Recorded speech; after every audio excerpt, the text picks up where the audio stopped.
السلام علیکم، میں ہوں غلام رسول بھٹی اور آپ دیکھ رہے ہیں میرا ڈیجیٹل چینل۔ ناظرین کرام، آپ کو یاد ہے کہ عمران خان نے ابھی آرمی چیف کے خلاف نام لے کر کے جو گفتگو کی اور اس کو بڑا ڈسکس کیا گیا، بڑا واویلا اس کے اوپر مچا ہوا، اور اس کا پہلا نتیجہ جو ہے وہ سامنے آ چکا ہے۔ اور میں آپ کو بھی بتا دوں کہ وہ میں نیگیٹو سینس میں کہہ رہا ہوں کہ وہ پہلا نتیجہ آیا ہے، اور یہ کیا نیگیٹو سینس میں نتیجہ آیا ہے، کیا عمران خان کے اوپر اس حوالے سے سختی کی گئی ہے، اس کی تفصیلات آپ کے سامنے رکھتے ہیں۔ اور دوسری جانب ناظرین کرام، 9 اپریل 2022 جو پاکستان کے ساتھ غداری کی گئی اور جو رجیم چینج آپریشن ہوا، اس کو 2 سال مکمل ہو گئے۔ اس کی کچھ یادیں آپ کے سامنے رکھیں گے، اس کے حقائق کے اوپر بھی کچھ بات کریں گے کہ کس قدر خطرناک جو ہے یہ آپریشن پاکستان کے لیے رہا، اور ایک غیر آئینی غیر قانونی کام جو ہے وہ 9 اپریل 2022 کو کیا گیا تھا، اور ایک غیر آئینی غیر قانونی کام 9 اپریل 2024 یعنی کہ آج بروز منگل جو ہے وہ کیا گیا ہے۔ اس کے اوپر بات کرتے ہیں، لیکن تفصیلات میں جانے سے پہلے ہمیشہ کی طرح آپ سے نئے آنے والے جو دوست ہیں ان سے یہی درخواست ہے کہ وہ چینل کو سبسکرائب کر لیں، بیل کے آئیکن کو پریس کر لیں تاکہ ہر نئی آنے والی ویڈیو کا نوٹیفیکیشن آپ کو مل سکے، اور ویڈیو کو لائک ضرور کر دیجیے گا۔ ناظرین کرام، سب سے پہلے جو غیر آئینی کام 9 اپریل 2024 کو کیا گیا ہے، پھر جو پہلا نتیجہ آیا ہے آرمی چیف صاحب سے گفتگو کرنے کا، اور پھر جو ہے 9 اپریل 2022 کے اوپر بات کریں گے۔ ناظرین کرام، سب سے پہلے آج جو ہے وہ سینٹ کا الیکشن ہوا ہے، اور سینٹ کا الیکشن جو ہے وہ غیر آئینی طور پہ آج اس کا اس حوالے سے پہلے تو جو اجلاس بلایا گیا اس میں جو ڈپٹی چیئرمین اور چیئرمین سینٹ کا جو انتخاب ہوا ہے یہ غیر آئینی ہوا ہے۔ اب اس حوالے سے میں سب سے پہلے تو آپ کو یہ بتا دوں کہ یوسف رضا گیلانی جو ہیں وہ بلا مقابلہ چیئرمین سینٹ جو ہے وہ منتخب ہوگا، اور سردار سدیال نون لیگ سے ان کا تعلق ہے، یہ ڈپٹی چیئرمین سینٹ منتخب ہو گئے اور انہوں نے حلف اٹھا لیا۔ اس کے علاوہ باقی جو سینیٹرز منتخب ہوئے تھے ڈیفینیٹلی پہلے ان کا حلف ہوا، پھر ان کے حلف کے بعد جو ہے یہ الیکشن ہوا۔ اور یہ آپ اندازہ لگائیں ناظرین کرام کہ ویسے یہ بھی بتا دوں کہ وہ جو نام لیا جا رہا تھا کاکڑ کا، انوار الحق کاکڑ جناب چیئرمین سینٹ آ رہے ہیں، تو وہ بالآخر نہیں آئے، لیکن کہا یہ جا رہا ہے کہ جناب کوئی بات نہیں، ان کو کوئی اور بڑا عہدہ مل جائے گا، آخر وہ بندے کن کے ہیں جن کے پاس تمام عہدے ہیں یا جن کے پاس تمام اختیارات ہیں۔ ناظرین کرام، اب یہ جناب ہوا ہے اس حوالے سے، اور آپ اندازہ لگائیں کہ آپ کو یاد ہوگا تحریک انصاف نے اس الیکشن کا بائیکاٹ کیا ہے۔ آپ کو یاد ہوگا کہ خیبر پختونخوا کے اندر یہ کہہ کر کے سینٹ کے الیکشن ملتوی کر دیے گئے تھے کہ جناب وہاں پہ ہاؤس فل نہیں ہے، یعنی کہ وہ جو جن کی نشستیں مخصوص نشستوں کے اوپر حلف نہیں لیا گیا، اس وجہ سے جو وہ الیکشن ملتوی کر دیا گیا۔ اب جبکہ وہ خیبر پختونخوا کے اندر وہ مخصوص نشستوں کا حلف بھی نہیں ہوا اور وہاں پہ الیکشن بھی نہیں ہوا، یعنی کہ ہاؤس یہاں پہ بھی فل نہیں ہے، لیکن یہاں پہ یہ غیر آئینی کام جو ہے وہ ان کو سوٹ کرتا ہے تو انہوں نے کر دیا۔ آپ اندازہ لگائیں، سیاہ ترین یہ دن ہے اور یہ آج غیر آئینی قدم جو ہے وہ اٹھایا گیا ہے، یعنی کہ ہاؤس فل نہیں ہے اور وہاں پہ جو ہے وہ الیکشن نہیں ہوئے، اور اس کے باوجود جو ہے وہ سینٹ اور چیئرمین سینٹ کا انتخاب جو ہے وہ ہو چکا ہے۔ ناظرین کرام، اب جو آرمی چیف کی گفتگو کا نتیجہ آیا ہے سامنے سن لیجئے گا۔ آپ کو یاد ہوگا کہ بشرا بیگم اور عمران خان کا کیس چل رہا ہے، عدت میں نکاح کیس، اور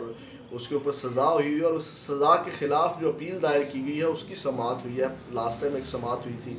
آج پھر سماعت ہوئی، اور لاسٹ ٹائم جب سماعت ہوئی تھی تو خاور ملکہ کے وکیل رضوان عباسی پیش نہیں ہوئے تھے، آج پھر وہ